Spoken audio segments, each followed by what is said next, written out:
చాలామంది కార్యకర్తలు 2024లో టీడీపీ వస్తే ఒక్క ఛాన్స్ ఇస్తే మా కార్యకర్తల సత్తా బలమేంటో చూపిస్తాం అనే వాళ్ళు కూడా ఉన్నారంట టీడీపీలో. ఎదురు చూస్తూ ఉండేవాళ్ళంట. కానీ ఈరోజు మరి ఎందుకు సైలెంట్గా ఉన్నారు? 2019-24లో వైఎస్ఆర్సీపీ పార్టీలో అరాచకాలు ఎక్కువ అయినాయి అని చెప్పి మీ కార్యకర్తలు ఉన్నారు, అది నిజమేనా? వైఎస్ఆర్సీపీ నాయకులు దేవుడు లాంటి ఎన్టీఆర్ విగ్రహానికి వద్ద మోసం చేయాలని చూశారు. చలానా కాకుండా రౌడీ కేసులు, గొడవలు, నైట్ టైం ఇలా తిరుగుతున్న రకరకాల కేసులు ఉంటాయి కదా, అలాంటివి ఏమైనా పెట్టారా? మన జిల్లా వైజు సుమారుగా ఒక 1500 అలా 1500 దాకా ఉన్నాయి. అంతమంది పెట్టారు. ఏ కేసులు ఎక్కువ ఉన్నాయి అందులో? మేడం, వైసీపీ పాలనలో ఎట్లా చేశారంటే టీడీపీ వాడు బయటకు వస్తే ఎమ్మటనే ట్రాఫిక్ చలానాలు కూడా కొట్టించారు మేడం దొంగగా. అసలు ఎందుకు గల్లా జయదేవ్ గారిని లోపల తీసుకెళ్లి కొట్టాల్సి వచ్చింది? మేము అందరం వెళ్ళిపోయాం సచివాలయం గారికి. ఏంది ఈ పరిస్థితి అని చెప్పేసి అంటే ఎంపీ గారు కదా కనీసం చెప్పి పంపిస్తారేమో, మన లోకల్ పోలీస్ స్టేషన్లో పంపించేస్తారేమో అనుకున్నాం. అతన్ని పట్టుకొని కళ్ళారా చూసాము. 3-4 కానిస్టేబుల్ అయితే చేతులు ఎరగదీయడానికి కూడా ట్రై చేశారు. 2 చేతులు ఇట్లా పైకి లేపించి ఈ భుజాల మీద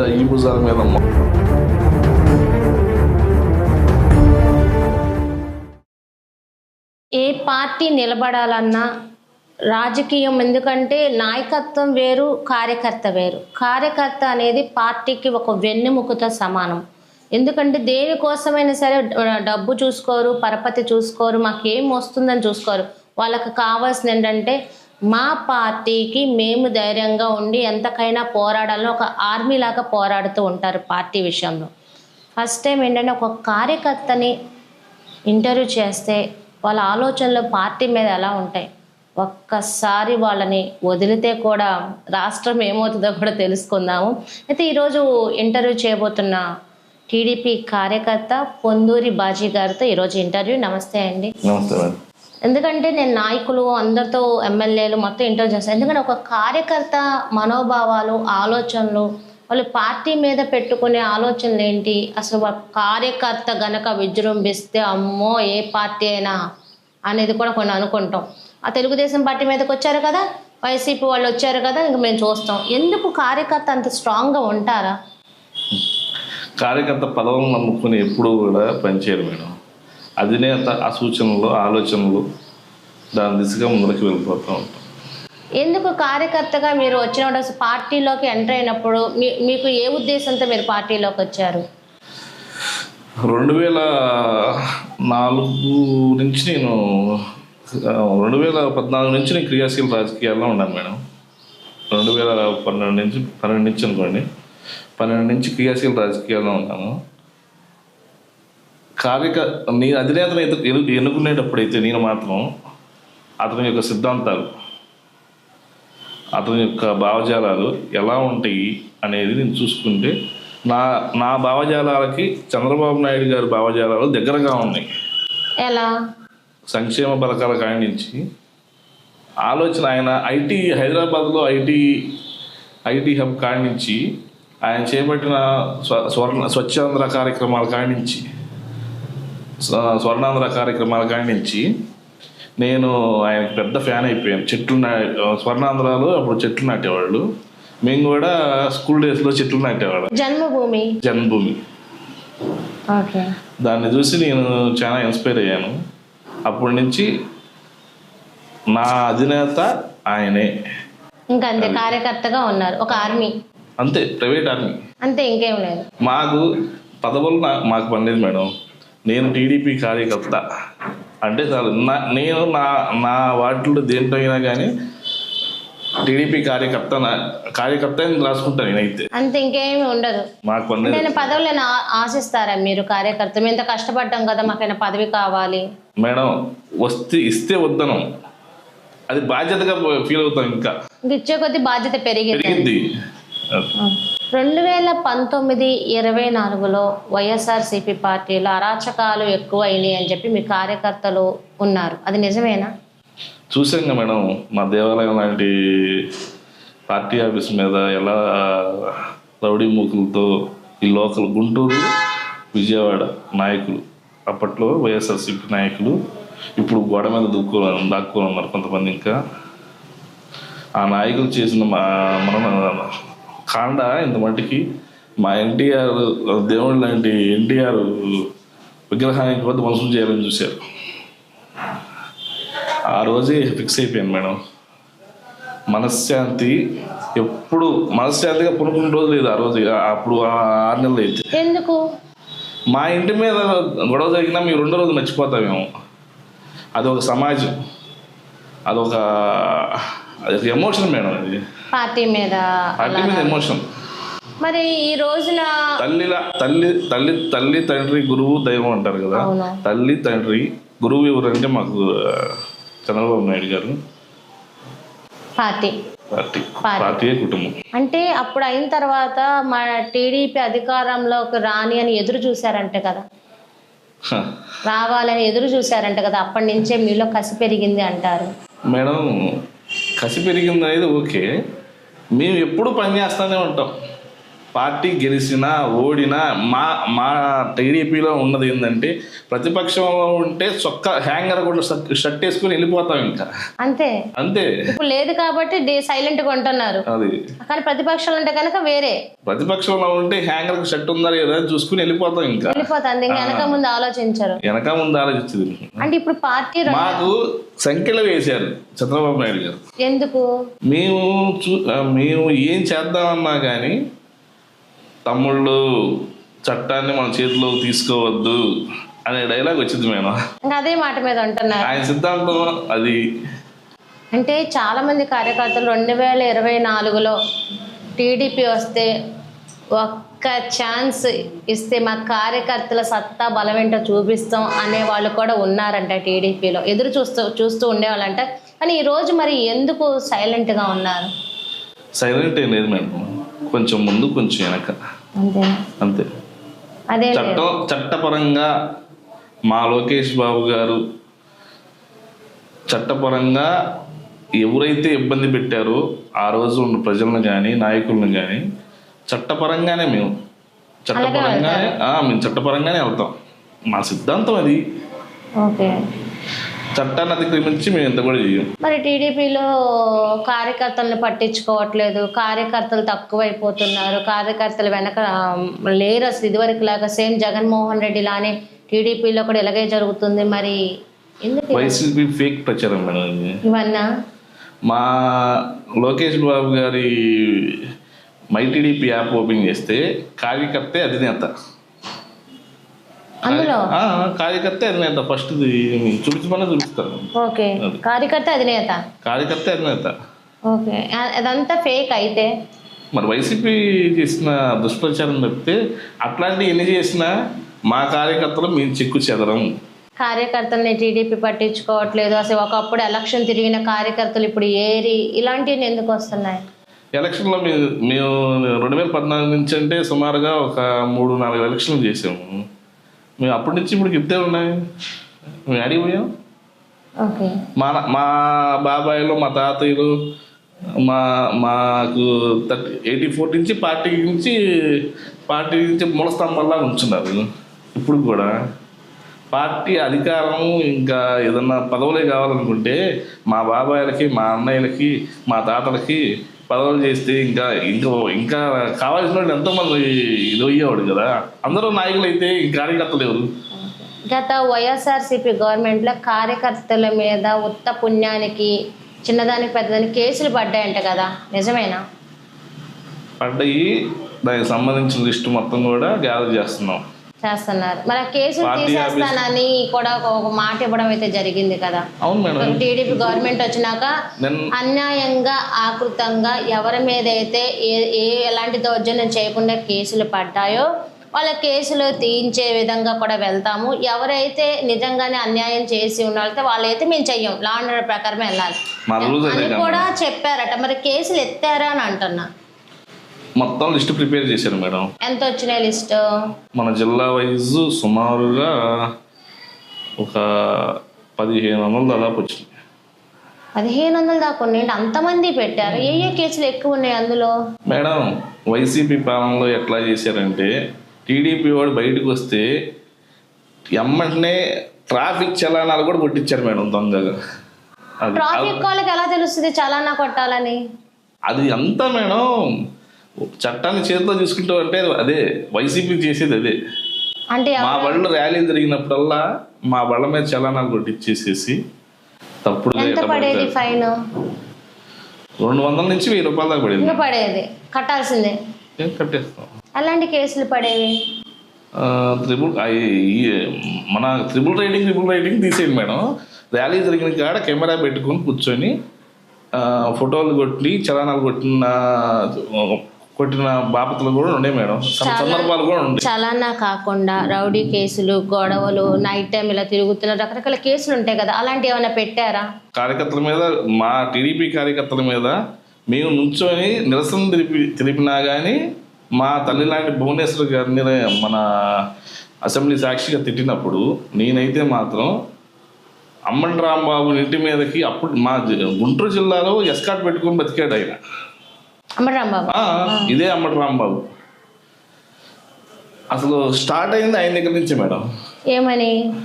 మన సచివాలయంలో అసలు గొడవంటూ స్టార్ట్ అయింది. మేడం గారి మీద పేరు వచ్చింది ఆయన దగ్గర నుంచి. అంబన్ రాంబాబు అసలు అప్పటి నుంచే మాకు పీకల దాకా ఉంది. ఈ పార్టీ వచ్చిన తర్వాత కూడా మేము టైం వచ్చింది ఏదో తప్పు మనిషినే వాడు తప్పులు చేయకుండా ఉంటారు మేడం. తప్పులు చేయబట్టే వాళ్ళ ప్రతిపక్షంలో మమ్మల్ని అధికార పక్షంలో పెట్టింది. ప్రతిపక్షం అసలు లేదు కదా, విపక్ష పార్టీయే కదా. ఎగ్జాక్ట్లీ విపక్ష పార్టీ ఉంది ఇక్కడ, ప్రతిపక్షం లేదు కదా. ప్రశ్నించడానికి కూడా పోరాడడానికి కూడా లేదు కదా, రావట్లేదు కదా. తోక పుడుచుకుని వెళ్ళిపోతున్నారు మేడం. శ్రీకృష్ణుడు శ్లోకం చెప్పాడు, ఓటమి చివరి అంచుల దాకా పోరాడు, పోతే నీ వల్ల నీ శ్రమే కదా పోయేది. పోరాడి ఓడిపోయినా అంతకు మించిన సాటిస్ఫాక్షన్ వచ్చిందా మేడం? పోరాడావు కదా, ఓడిపోయినా ఇష్టమే, అది బాగుంటది. అప్పటి కార్యకర్తలుగా చూసుకున్న ఎంపీ గల్లా జయదేవ్ గారిని కూడా, ఎంపీని కూడా చాలా మేము రాజధాని గొడవకి అదే మన సచివాలయంలోకి తీసుకెళ్ళవద్దండి అని చెప్పేసి, లోపలికి రావద్దని చెప్పేసి గేట్లు మొత్తం మూసేసి రాజధాని నో ఎంట్రన్స్ అన్నారు. అప్పుడే 3 రాజధానులు అని చెప్పేసి పెట్టారు జగన్ గారు. మేము అందరం వెళ్ళిపోయాం సచివాలయం కాడికి. ఏంది ఈ పరిస్థితి అని చెప్పేసి అంటే ఎంపీ గారు కదా కనీసం చెప్పి పంపిస్తారేమో, మన లోకల్ పోలీస్ స్టేషన్లో పంపించేస్తారేమో అనుకున్నాం. అతన్ని పట్టుకొని అప్పట్లోనే గల్లా గారు హైయెస్ట్ ట్యాక్స్ పేయరు అప్పట్లోనే పార్లమెంట్లో. అట్లాంటి ఆయన కూడా 2 చేతులు ఇట్లా పైకి లేపించి ఈ భుజాల మీద మొత్తం నిజంగానే కొట్టారు. అంటే ఆయన కొట్టుకుని ఏమన్నా చూపిస్తాడే? మేము కళ్ళారా చూసాము. 3-4 కానిస్టేబుల్ అయితే చేతులు ఎరగదీయడానికి కూడా ట్రై చేశారు. స్టేషన్కి తీసుకెళ్ళి విజయవాడ తీసుకెళ్ళినట్టున్నారు, నాకు సరిగా గుర్తులేదు. తర్వాత గుంటూరు రాళ్ళపేట నల్లపూడి తీసుకొచ్చినట్టున్నారు. అసలు ఆ రోజు మేము పడ్డ బాధ జయదేవ్ గారిని ప్లస్ ఇంకా మా అప్పుడు చంద్రబాబు గారు కానివ్వండి, లోకేష్ బాబు గారు కానివ్వండి, అసలు లోపలికి రానిలేదు. 4 పక్కల గోడ ఒక పక్క అయితే అసలు గోడ కట్టేశారు. ఎందుకు గోడ? రాకూడదని చెప్పేసి రాకూడదని అప్పటికప్పుడు గోడే కట్టేశారు. అసలు ఎందుకు గల్లా జయదేవ్ గారిని లోపల తీసుకెళ్లి కొట్టాల్సి వచ్చింది? ఈయన 3 రాజధానులకి ఆయన గుంటూరు జిల్లా, అదే జిల్లా మన అమరావతి మన గుంటూరు జిల్లాలో ఉంది. ఆయన MP, local MP, sitting MP ఆయన. అట్లాంటి ఆయన వెళ్ళి 3 రాజధానులు ఎలా ఇస్తారు? ఆల్రెడీ ఇది రాజధాని అయిపోయింది, 5 సంవత్సరాలు రాజధానిగా ఉంది, దీన్ని ఎట్లా ఫైట్ చేయడానికి వెళ్ళారు. అట్లాంటి ఆయన్ని 2 SIలు, 2 CAలు, 2 కానిస్టేబుళ్ళు బొమ్మలు లేపినట్టు లేపి బస్సులో వేసుకుని తీసుకుని వెళ్తే ఆ రోజే అసలు ఆ రోజు మేడం మేమైతే కార్యకర్తగా బాధపడిన రోజు ఆ రోజు అందుకు రాజకీయాల నుంచి వెళ్ళిపోయారంటారా? అట్లా అని కాదు మేడం, ఆయన రాజకీయాల్లోకి ఇప్పుడు కూడా వస్తే ఇనామనస్గా గెలిచే జిల్లాలు ఉన్నాయి. ఎంపీగా వేసినా ఎమ్మెల్యేగా వేసినా ఆయన ఫాలోయింగ్ ఆయనకు ఉంది మేడం. కానీ ఘోర అవమానం అది. అవమానం మేడం. ఆయన చంద్రబాబు గారి రాజకీయాల యొక్క నచ్చి గల్లా మాధవి గారు, గల్లా అరుణకుమార్ గారు, మన చంద్రబాబు నాయుడు గారు క్లాస్మేట్స్ కానీ లేకపోతే ఒకే ఎమ్మెల్యేలు కానీ.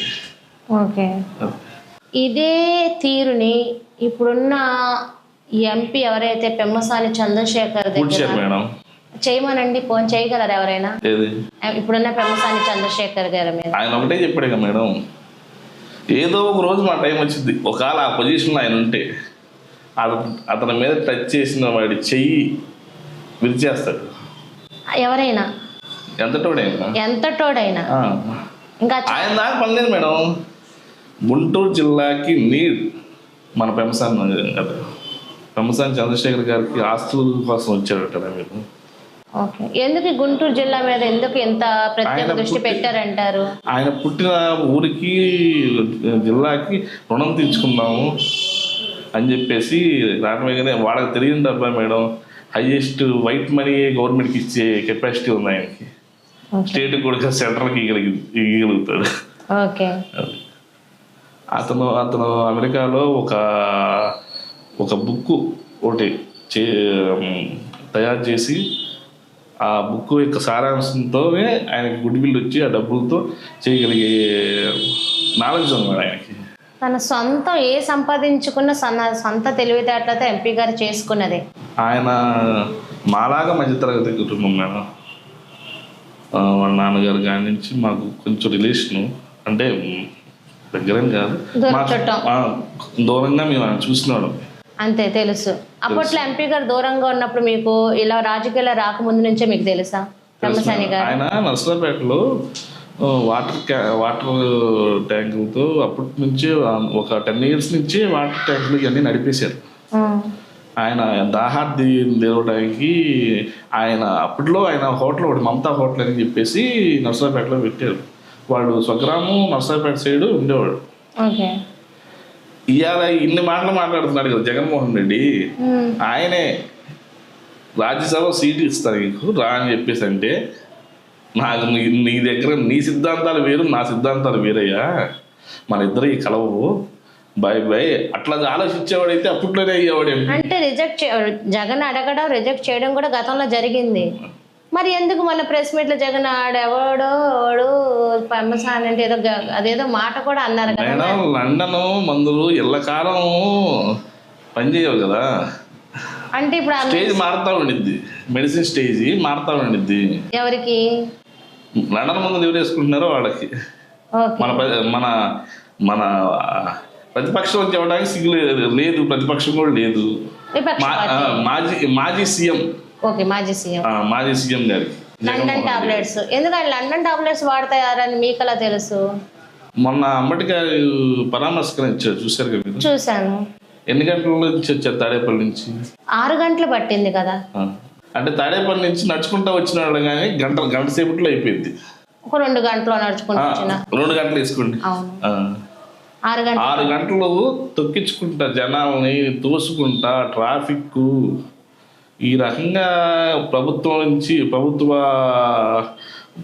ఉద్యోగస్తుల కాడి నుంచి ప్రతి ఒక్కరు టైం వేస్ట్ చేయించి తోసుకొని జనాలు, అంటే అంత జనాలు రాలా, వచ్చిన 10 మంది అయినా కానీ హడావిడి చేసి పోలీసులు ఉంటే ఏందా అని చెప్పేసి ఆగుతారు కదా. అలా జరిగింది. మరి పరామర్శకు రావాలి కదా. పరామర్శకే వచ్చాడు, చూశారు వచ్చాడు, ఏందో లోపలికి వెళ్ళాడు, ఇట్టా అన్నాడు చేతులు ఊపుతున్నాడు, ఏదో మాకైతే అర్థం కాలేదు. ఎవరైనా పలకరించి అని అడుగుతున్నారేమో. ఆయనకు ఒక్కడికే కనపడతాడు. అంటే అక్కడ ఎవరు లేరా? మీకైతే కనిపించారేమో, మాకైతే తెలియదు మేడం. నేను అడుగుతున్నా, నేనైతే వెళ్ళలేదు అక్కడికి. అసలు చూసిన వాళ్ళు అక్కడ ఎవరు లేరా అని నాకు డౌట్, అందుకని అడుగుతున్నా. ఎవరు లేరు మేడం, అసలు వాస్తవంగా అయితే పక్కన నవ్వుకుంటున్నా. అంతే. అంటే పక్కన ఒక విడుదల రజనీ గారు అంబటి రాంబాబు కూతురే ఉన్నారు కదా, ఇంక వాళ్ళే నవ్వుకోవాలి. నవ్వుకుంటే మరి ఎవరు నవ్వుకుంటున్నారన్నది తెలియదు. మరి అయితే ఇప్పుడు ఈ పరామర్శ అనేది నిజంగానే పరామర్శ లాగా అనిపిస్తుందా? దీన్ని మనం ఏమనుకోవచ్చు? శవ రాజకీయాలు చేయడం జగన్ కొత్త ఏం కాదు, కాకపోతే ఇక్కడ శవం లేదు, అది ఒకటే తేడా. మరి దీన్ని ఏ రాజకీయం అంటారు? దీన్ని ఏ రాజకీయం అంటారంటే కొత్త పేరు కూడా పెట్టాలి దీనికి. అంటే ఇప్పుడు వాళ్ళంత బాధపడుతూ జైలుకి వెళ్ళామన్నది ఒకటి ఉంది, ఎంతో కొంత తండ్రి బాధ ఉంటది. అతను కారు కూతలు కూసింది, అతను జనాలు రెచ్చగొట్టే భావోద్వేగాలకి గురి చేసేటట్టు చేసింది అతను. తీరా అక్కడికి వచ్చిన తర్వాత ఆయన్ని కూర్చోబెట్టి అయ్యా నువ్వు చేసిన తప్పు అని చెప్పేసి అంటే, మేడం మీకు తెలియదు మా కార్యకర్తల మీద వాళ్ళ వైసీపీ కార్యకర్తలు ఎదురుదాడి చేశారు, మేము చెప్పుకోవట్లేదు కానీ ఫస్ట్ మేము వెళ్తే మా మీద రాళ్ళు వేశారు మేడం. ఎందుకు? మీరు రెచ్చిపోవడానికా? రెచ్చిపోవడానికి వాళ్ళ అనాలిసిస్ ప్రదర్శిస్తారు వాళ్ళు. అంటే వాళ్ళకి కావాల్సింది అయితే రావాలి, వచ్చేదాకా పోరాటం వాళ్ళు. అది మేము రాంబాబు గారు మీరు చేసిన తప్పు, మీరు మాటలు వెనక తీసుకోండి అని చెప్పేసి గౌరవంగా అడగడానికి వెళ్తే మేము 10 మంది ఉన్నాం, వాళ్ళు అప్పుడే ప్రెస్ మీట్ జరుగుతుంది, ఏంది మీరు మాట్లాడేది అని చెప్పేసి రాళ్ళు తీసుకొని ఇసిరేస్తే అసలు 10 నిమిషాల్లో మా వాళ్ళు మొత్తం పోగయ్యారు. పోగేటప్పుడు చూశారు కదా. ఇంకా మేడం మేము ఎంతో సమన్వయం కోల్పోకుండా ఉన్నాం. గుంటూరు జిల్లా నుంచి మొదలుగా కూడదు ఇది. సార్ నాకు ఒకటి, ఇది ఆ ఇంటికి ఇల్లు ఎంత దూరం, ఇంటికి ఆ ఇల్లు అంతే దూరం అంటారు కదా. మరి జగన్మోహన్ రెడ్డి అక్కడి నుంచి 6 గంటలు రావడం స్టార్ట్ అయితే మరి ఇక్కడి నుంచి వెళ్ళడానికి 6 గంటలు ఎలా వెళ్ళారు మేడం? అంటే అక్కడ మళ్ళీ ఇక్కడి నుంచి వెళ్ళేటప్పుడు ప్రజలు అంటే పట్టించుకోలేదు అంటే అక్కడి నుంచి వచ్చేటప్పుడు పట్టించుకుంటారు. మరి ఇప్పుడు వల్ల అనుకున్నాం అభిమానులు అంటే వచ్చినా వెళ్ళినా వెంటే ఉంటారు. మరి వచ్చినప్పుడు ఉన్నంత అభిమానులు, లారీలు ఆటోలు అన్ని వేసుకొని వచ్చినంత అభిమానులు వెళ్ళేటప్పుడు కూడా జాగ్రత్తగా పంపించి ఇంటి దాకా చేయాలి కదా, ఎందుకు లేరు? ఏమన్నా ఫోన్ వచ్చింది, మెడిసిన్ వేసుకునే టైం అయిపోయింది, తొందరగా రాయ్యా అని. ఓకే, అందుకని చెప్పేసి నయం పేమెంట్ బ్యాచ్ అంటారేమో అనుకున్నాను వచ్చిన వాళ్ళు. ఓకే, అభిమానులే వచ్చారు జగన్ కి అయితే చెప్తున్నా. అది మేడం ఇప్పుడు పేటిఎం వాళ్ళ వాళ్ళ వాళ్ళ బ్యాచ్ ఒక వింగ్ ఉండింది మేడం. మా టీడీపీలో మాకు అవన్నీ పనిలేదు అసలు. చిన్నవాడి కాడి నుంచి ఓటు హక్కు పుట్టినోడు ప్రతి ఒక్కడు తన సోషల్ మీడియాలో ఫేస్బుక్లోనో యూట్యూబ్లోనో లేకపోతే వాట్సాప్లోనో సొంతగా మేమే ఒక బొమ్మ చంద్రబాబు గారి బొమ్మ కానీ లోకేష్ బాబు గారి బొమ్మ కానీ తీసుకొని మేమే తయారు చేసుకొని మేమే ఎడిట్ చేసుకొని మేమే పెట్టుకుంటాం. అంతే, అంత అభిమానం మాకంటే. మరి ఇప్పుడు కార్యకర్తలు ఎంత పోరాడుతున్నారు మీరు అందరూ. ఇప్పుడు చూసుకుంటే ఇప్పుడు జగన్మోహన్ రెడ్డి ఏమో కల్తీ నెయ్యిది సుబ్బారెడ్డి గారు చెప్పారు, వైవి సుబ్బారెడ్డి గారు చెప్పారు, పక్కన మంత్రి ఆర్కే రోజా గారు దేవుడంటే భయం వేస్తుంది అంటున్నారు. మరి ఇంతకీ వైవి సుబ్బారెడ్డి గారితే క్లీన్ సిట్టాలుగా క్లీన్ ఇచ్చారు, అలాగే చెప్పారు. మరి రోజా గారు ప్రెస్ మీట్లు అంతా మాట్లాడి మరి ఎందుకు తెర వెనక భయపడుతున్నారు? ఆవిడకి భయం ఎవరి గురించి భయపడుతున్నారు? ఇలా గుంటూరు వచ్చారు, వచ్చి ఏదేదో మాట్లాడింది నోటికి. ఆ నోటికి అనేది ప్లాస్టిక్ వేసినా కానీ ఆగదు. కానీ మున్సిపాలిటీ అట్లా మేము కూడా మున్సిపాలిటీ కాలగట్లా మేము అట్లా చూస్తాం రోజాని. ఇప్పుడు ఆమెను మేము విమర్శిస్తే మా విలువ పోయింది. ఎందుకు అంత మాట? మా పార్టీలో ఇట్లాంటి మాటలు మాట్లాడితే చల్లవమ్మా అని చెప్పేసి పంపించినాడు మేమేగా. అందులో మీ పార్టీ మీకుంది, బుధుల పార్టీ. మేడం ఇంత చెబుతున్నారు. జగన్మోహన్ రెడ్డి దగ్గరికి వెళ్ళి రోజా గారిని అన్నా మనం ప్రమాణం చేద్దాము, చేయమని చెప్పు దా అని చెప్పేసి, సరే గుడికి కూడా వద్దు మేడం, చర్చికి తీసుకురామనండి, చర్చిలో చేయించండి, ఎటువంటి కల్తీ జరగలేదని చెప్పేసి ప్రమాణం చేయించుకోండి. అంటే నేను జగన్మోహన్ రెడ్డి నేను ఇంతవరకు ఎటువంటి కల్తీ దీంట్లో ఈ 5 సంవత్సరాలు నేను చేయలేదు అని చర్చిలో ప్రమాణం చేయాలి. చేస్తారేమోగా. ఆ మాట అడిగేది ఏమన్నా ఉందంటారా? ఎందుకు? అదేంటి వెంటనే గుర్తుకొచ్చిందిగా మేడం బాబాయ్ గొడ్డలిపోటు. అది ఏమంటే ఇట్లాంటివి అడిగితే ఏమైందో ఆమెకు తెలుసు. అంటే ఆవిడకి కూడా సేమ్ అదే అంటారా? ట్రీట్మెంట్ ఏం మారదు, ట్రీట్మెంట్ ఒకటే. అయితే ఇప్పుడు ఎందుకైతే రోజా గారు ఆఫ్ ద రికార్డు భయం వేస్తున్న వెంకటేశ్వర స్వామి విషయంలో మనం పైకి మాట్లాడుతూనే అంటున్నారు. మరి ఎందుకు రోజా గారు వెంకటేశ్వర స్వామికి భయపడుతున్నారా, జగన్కే భయపడుతున్నారు మేడం, జగన్కి భయపడుతున్నారు. దేవుడి కంటే జగను అంటే జగన్మోహన్ రెడ్డి ఆయనకి దేవుడు వాళ్ళకి అనా? వాళ్ళ పార్టీ రూల్ ఎట్లా ఉండిద్దంటే కొంత స్క్రిప్ట్ ఇస్తారు, ఈ స్క్రిప్ట్ ఫాలో అవ్వాలి, వర్డ్స్ కూడా మారకూడదు. వర్డ్స్ కూడా సేమ్ డిటో చెప్పేయాలి. దీన్ని తయారు చేయడానికి వాళ్ళ బ్యాచ్ ఉంటుంది. ఓకే, నెక్స్ట్ మరి ఇది చూసుకుంటే మరి రాజకీయాలు కులానికి వెళ్ళిపోతున్నాయి, ఒక గొడవ అనుకుంటే ఇంకో వెళ్ళిపోతుంది. మరి జగన్మోహన్ రెడ్డి ప్రజలు నా కోసం ఎదురు చూస్తున్నారు, తర్వాత వచ్చేది కార్యకర్తలు ప్రతి ఒక్కళ్ళు నేను ఎప్పుడు వస్తానా అని మా కార్యకర్తలు కూడా ఎదురు చూస్తున్నారా అని అంటున్నారు ఆయన. మనం వాళ్ళ చెల్లెలు ఇంటర్వ్యూ చూశారు కదా మేడం, మీరు చూస్తున్నట్లయితే. అవును, షర్మిల గారు ఎక్కడో ఎప్పుడో సంవత్సరాలు చేసే ఇంటర్వ్యూ చేసే పాదయాత్ర కిందకి అయ్యాన్ని హడావిడి, నీకు ఇవాళ రైతులు పలానా దాని మీద ఇబ్బంది పడుతున్నారని నీకు తెలిస్తే నువ్వు రా ఇయ్యాలా అన్నారు. ఇవాళ ఎటువంటి సమస్యలు జనానికి లేవు కదా, అమ్మఒడి కానీ అమ్మఒడి అని చెప్పేసి మొత్తం నాన్న బ్యాగ్లో లాగేసాడు, మందులో నిక్కర్లో, అదొక ఇది అదొక స్కాము. ఆ మందులో ఎంతమంది చనిపోయారో ఏందో మీకు మొత్తం రికార్డు ఉందా మేడం మీ దగ్గర? 35,000 మంది దాకా చనిపోయారు అనేది అన్నారు. దాంట్లో సెంట్రల్ ఇన్వాల్వ్ అవ్వాలి మేడం. మన లడ్డు కేసులో కానీ మన ఈ నిక్కర్ స్కామ్ జరిగిన చెవిరెడ్డి భాస్కర్ రెడ్డి ఉన్నారు కదా, ఒక 150 మెంబర్స్ దాకా ఉంటారు. మొత్తం తీసి ఎప్పుడైతే బయటకు వచ్చిందో మేము అట్లా చూసి సంతోషించేవాడు మేడం. మా కొత్తగా ఎటువంటి పదవులు ఇట్లాంటి వాటి మీద ఆశ లేదు మాకు. అభివృద్ధి సంక్షేమంలో తెలుగుదేశం పార్టీ అనేవాళ్ళు కూటమి అనుకొని అందరూ కూటమిగా ఒక అడుగు వేస్తూ వెళ్తుంటే ఈ గొడవల్లో ప్రజలు ఏమన్నా డైవర్ట్ అవుతారా? అంటే డైవర్ట్ రాజకీయాలు అంటున్నారని అంటున్నా. డైవర్ట్ చేద్దానికి ట్రై చేస్తున్నాడు. జనాలు ఒకప్పుడు లాగా లేరు మేడం. అప్డేటా?